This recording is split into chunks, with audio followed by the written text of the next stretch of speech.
Brilliant. We are coming. It's okay. It's okay. Many people are coming. Many people. We are the first. Many people come. Tomorrow. No. What day is it? Monday. Okay, but 1 week and Monday. You have been here 10 days. 10 days. You are very strong. Very strong. That's incredible. So those are the voices of two British cave divers, John Volanthen and Rick Stanton, but their task is very far from over. Volanthen and Stanton have got to evacuate them through the cave network. It's incredibly dangerous because the boys have got no diving experience. It's going to be months before the flood water recedes. Love to hear from you if you know this cave network, the Tham Luang Nan Nong Cave. 08000 288 291. Email vine@bbc.co.uk. Let's speak first to Jonathan Head, BBC correspondent in Bangkok. I suppose it's good news and bad, because the bad being that we're just realising how big this task is going to be, Jonathan. I don't think, Jeremy, anybody at the moment can quite get over having even found these boys alive. But of course, the reality of the challenge of getting them out, they always knew it was there. They were just focused on finding them or finding out what had happened to them. There had been no indication of whether they were even alive until that remarkable encounter. It still gives me goosebumps hearing it. We've all been hanging on to this hope that they could have survived, but with every day that passed, and with the immense difficulty the divers found in advancing through these now flooded caves, that moment didn't seem possible, and it's happened. So I think that's just spurred everyone on. I think the Thai government has thrown everything at this, absolutely everything. There's an incredible number of people and resources being put into it. They're trying desperately hard to pump water out of the caves. They've literally flooded all the farmland below them through this pumping. They're even considering the possibility of drilling into them, but this is an entire mountain. That's a big challenge. Right now, though, think about it, these boys were stuck for 9 days with no food, no water, and with no way of knowing whether anybody would ever find them. And they've now got a doctor, a nurse with them. They're being given special high-protein gels to help their stomachs recover from the lack of food. That alone is amazing, but the task of getting them out, no one's got an answer right now, and no one's sure what will work. There's some talk that they could be brought out individually, almost wrapped up, if they haven't got their own diving experience. Well, cave rescue experts, and the two you heard in that tape, John Volanthen and Rick Stanton, are two of the best from Britain, will tell you that evacuating people from caves through narrow channels is an enormously challenging and very specialised skill, but they've done it before. But these are long tunnels. These are, at the moment, weakened boys, although they were good athletes. We spoke to their coach today, and he was telling us what great, absolute top football players, great cyclists that may have helped them. It's a very difficult challenge, and these are long tunnels. There are patches in these tunnels of close to a kilometre where you're underwater with no visibility. Anybody without experience, even with breathing apparatus, could panic and get claustrophobia. So it's an idea, but it certainly isn't one they can try for a long time. Do we know any more about how 12 boys and a football coach ended up that far down a tunnel? Not how they ended up there, although the best, because we haven't really heard what they've been able to say. I mean, the only thing they were saying to John and Rick when they encountered them yesterday was, "We're hungry, please tell them we're hungry," which of course they are. The coach said he wasn't on duty that day, and it was his assistant coach who went down with them.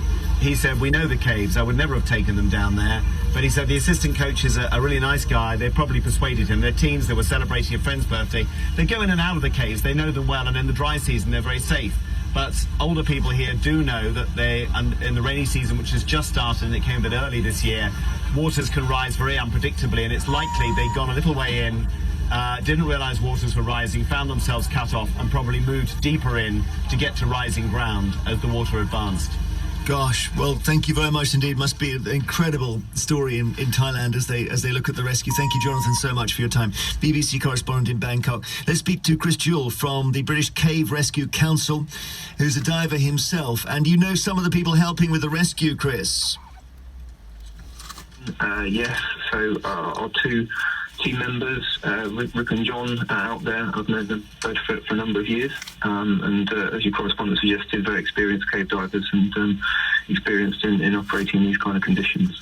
So I just didn't hear the beginning of that, but you were saying you've known them for quite a while.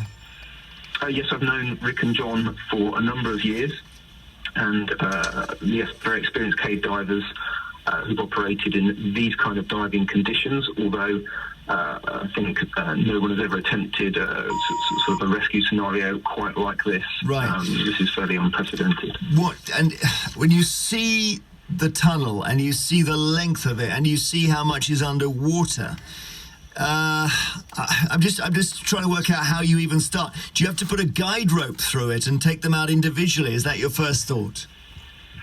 So there will already be a guide rope installed.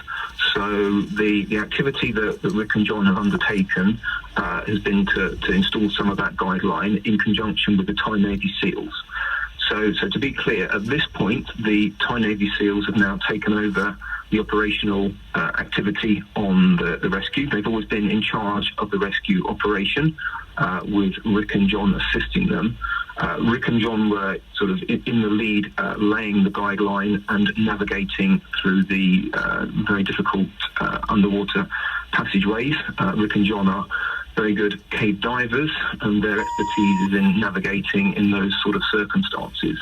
But now that they've navigated their way to the buoys, the Thai Navy SEALs have been able to take over and followed Rick and John's line, so that the Thai SEALs are now able to get to the buoys.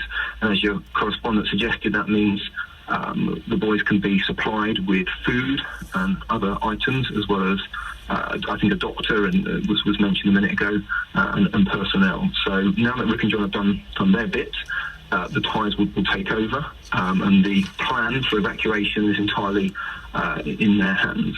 And yes, it's an extremely challenging rescue scenario, as I think your correspondent well described. And if you are an experienced diver, I understand if you're safe, you can go into the tunnel and it takes about an hour and a half to get to them, is that right? So they could presumably start to have quite a lot of people coming through that cave.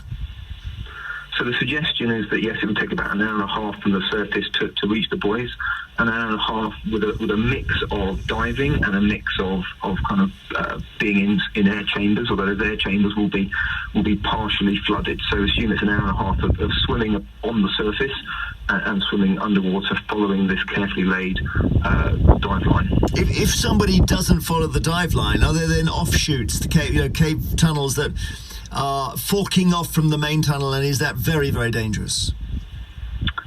So the dive line is there because the visibility is extremely poor. So there might be side passages. I don't know the particular cave, but even when there aren't side passages, the diameter of the passage would in some places be large enough that if you're off the dive line, it will be hard to relocate it, and that is obviously a risky situation to be in. So that guideline is essential, and that's a key component of all cave diving activity, is the installation of a dive line, a guideline. And if you look at the situation with 12 boys and their coach, how long would you think it would take to get them out?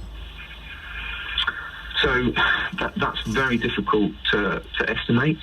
There's I guess a number of different options. None of them are particularly appealing, and none of them are something that can be acted on particularly quickly. The sort of drilling in from the surface is extremely challenging. It's quite difficult to locate a chamber from the surface, given the depth that we believe this cave is below the surface. Similarly, bringing them out through the flooded tunnels, as your correspondent suggested, is very, very difficult. It's a challenging dive for extremely competent, experienced cave divers, let alone a group of boys that obviously have never been diving before. So I wouldn't wish to speculate how long this will take. The timeline, I guess, is in the hands of the operational people that are now in charge of the rescue, and the plans that they're putting into place.